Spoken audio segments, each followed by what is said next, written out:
Good evening. I'm Paul Newberry. Pastor Scott has shared with you his vision for Transformation Church, and he's asked me to fill in the details and bring you up to date on our expansion planning. Most of you know me as the guy who sits in the sound booth or as the husband of Nancy, the storyteller.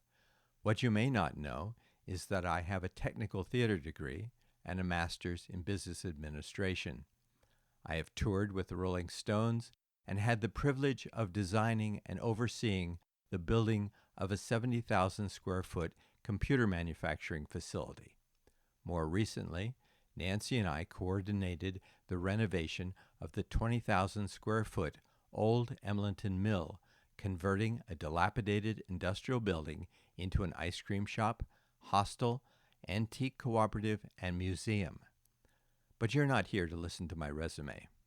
Tonight is going to be all about exploring the best options to house the growing congregation of Transformation Church, and we are growing, which is a real blessing.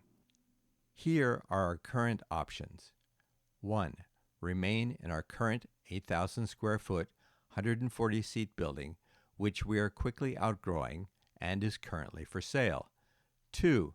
Building a brand new 17,000 square foot, 480-seat building on a vacant 5-acre piece of property that we own free and clear that is across from Katie's Corner Ice Cream Shop. From now on, I will refer to this as the Route 208 property. Number 3, finding and renovating an existing building as an interim solution that will meet our growing needs until we can afford to build on the property. So you're going to hear a lot of numbers tonight. I apologize, but I'm an accountant. I'll try to keep this under 15 minutes and give you lots of time at the end for questions. Please pay particular attention to the size in square footage and the number of seats in each option. I'll try to keep these 3 options up on the screens for you to compare. Before I go on, I want to thank all the people who have contributed to our expansion planning process. Dan Young, as a contractor and architect, has been invaluable. He has patiently costed and drawn plans over and over again. Dan Martin has advised us on parking and site preparation. The department heads and other members have provided us with extensive ideas and critiques of our plans, and the advisory board has provided us vision and guidance. Thank you to all of them. What I'm here to talk to you about is something that should be near and dear to your hearts. Where are you going to sit on Sunday morning? We are truly blessed with a growing church. Even during a pandemic, we have doubled our attendance over the past year. In anticipation of our future growth, TC has purchased property, transitioned from 1 to 2 services, and has started planning for our next facility by seeking out professional church architects, fundraisers, and bankers. We have also visited a number of church facilities to learn how they navigated this transition. As you probably know, we are currently renting this 8,000 square foot, 140-seat facility. As much as we love it, it is not going to meet our needs, even in the near future. Believe me, we have spent many hours attempting to design ways to expand this building, but in the end, we just don't feel it has enough land to expand the building or parking to meet our needs. So what are our plans? Pastor Scott has spoken about our vision. How are we going to house that vision in bricks and mortar? In planning for a future facility, there are 3 key issues we must consider. 1, what will each option cost? 2, how much time will it take? 3, what can we afford? At this point, you might be asking, Paul, how big will it be? How many will it seat? What kind of kitchen will it have? What kind of youth facilities? I plan to answer all of these questions. They are all valid questions, but to an accountant, they are all reflected in the 3 questions above: cost, time, and what can we afford? Not only is it important to ask the questions above, but also to balance our planning. We have ministry goals, like our vision for reaching and transforming people. We have design goals, like what kind of facility do we want and how should it look. We have financial goals, like what do we have, how much can we raise or borrow. The ministry goals drive the building design. The financial goals scale the project size. This is an ongoing process, and we can expect to rebalance this triangle as we proceed through the planning process, probably over and over again. Now to the options. We purchased the 5 acres on Route 208 from the Grove City Nazarene Church. They had purchased the land in 2002 with the intention of building a 500-seat church. They hired an architect who developed a master plan for the parcel. The Nazarene master plan called for a 5-phase development of the property. They started with 9,000 square feet and 250 seats.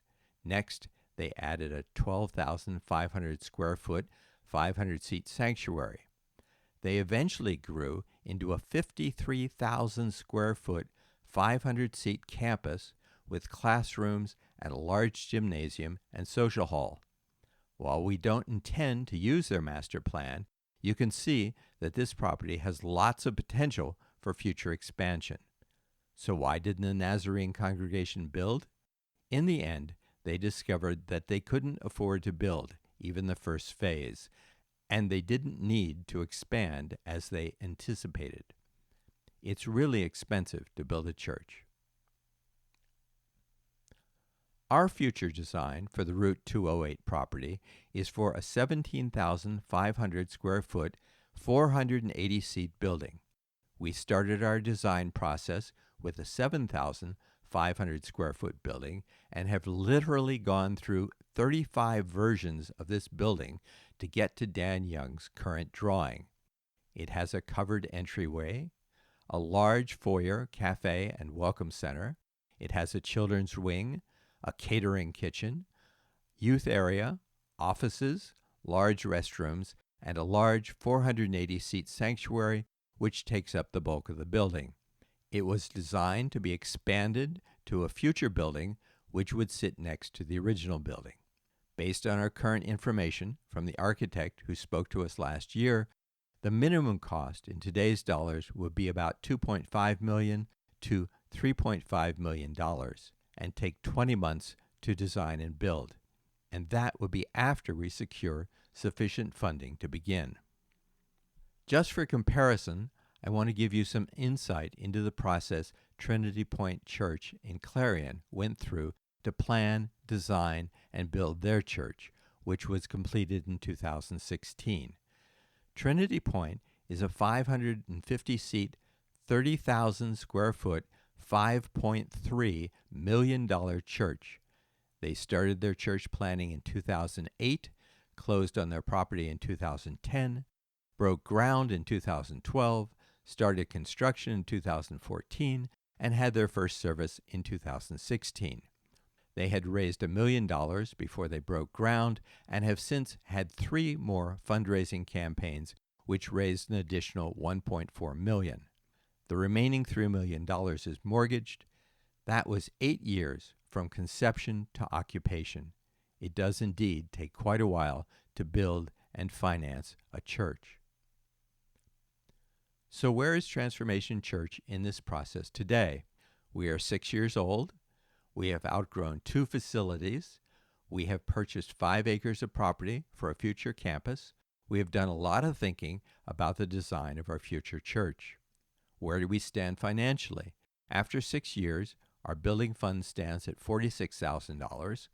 $16,000 of that came as a gracious gift from the Northwest District of the Assembly of God.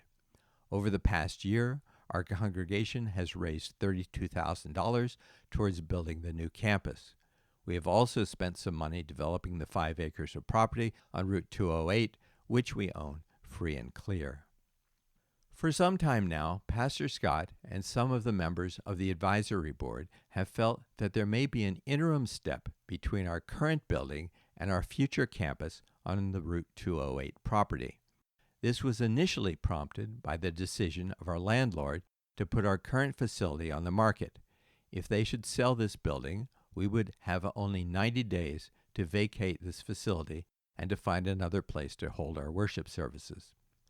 Over the years, we have considered a number of existing buildings in the Grove City area for our church, but none seem to meet the needs of our congregation. 2 weeks ago, Pastor Laurie noticed that there was a building for sale in the heart of Grove City that might work as an interim possibility for our expansion. So let us for a moment consider the possibility of renovating this existing building as a way to get from where we are now to what we want to build on the Route 208 property. We may not get this particular building, but I think we should consider the possibility. So why should we renovate? Why are we considering renovation instead of building at this point in time? Number one, the cost of renovation is less expensive than building. Number two, the process of renovating is faster than building.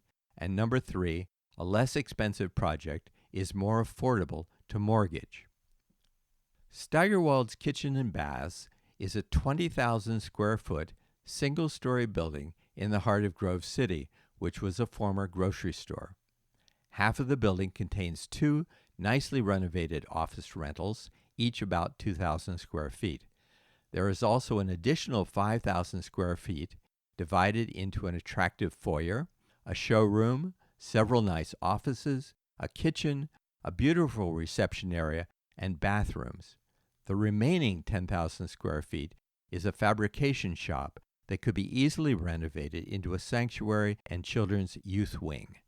Dan Martin estimates that the building has about 100 parking spaces, some of which are currently rented out on a month-to-month basis. The design I have up on the projector is what the current building looks like. We anticipate renovating in at least 2 phases. The first phase would retain the 2 rentals and their income and give us a 3,500 square foot sanctuary, which is almost twice as large as our current sanctuary. The second phase would drop one of the rentals, which is on a month-to-month basis, and give us a sanctuary approximately the same size, 480 seats, as the one we planned for the Route 208 property. This is a preliminary design, exploring whether we could revise this building to fit our needs. If we proceed with this option, we plan to take measurements and seek input from you on its specific design. So now for the numbers. I'm sure you've been holding your breath for this part. First, the cost. We estimate the cost, based on an outside accountant's input, of the building on the Route 208 property would be $2.5 to $3.5 million. This would be the minimum cost if we build today. The cost to purchase the Grove City building and renovate it would be approximately $1.3 million. Renovation is typically 30 to 50% of new construction. We also anticipate that we could find ways to lower the renovation cost and that the building could be purchased below the asking price. The rental units would significantly help towards paying down the mortgage. Second, the time frame. The architect who spoke to us last year estimated that the Route 208 building would take 20 months to design and build after securing significant financing. Purchasing and renovating the Steigerwald building would take about half that time, or 10 months. In a pinch, we could probably move into Steigerwald's within 90 days after they moved out. Third, our ability to afford it. Number one, we can easily afford our current building. Our income exceeds our expenses here. 2, for the building on the land, if we assume a $2.5 million building, the lower end of the estimate, we would need $500,000 for a 20% down payment before we could begin the process of building on Route 208. More importantly, the monthly payments at 4% over 20 years on a $2 million mortgage are $12,120 a month. This is currently beyond our ability to pay. For purchasing and renovating the Steigerwald building, we would anticipate needing $1.3 million, which requires a 20% down payment of $260,000. We currently have $154,000 in the bank. The monthly payments at 4% over 20 years would be $6,030 per month. This would be offset by the $2,600 in rental income from the two stagger-walled tenants, making it within our ability to pay. We would need to raise an additional $106,000 for the down payment before we could proceed to Phase 1. Phase 2 would require additional funds. So there it is, the current state of our expansion plans. Questions?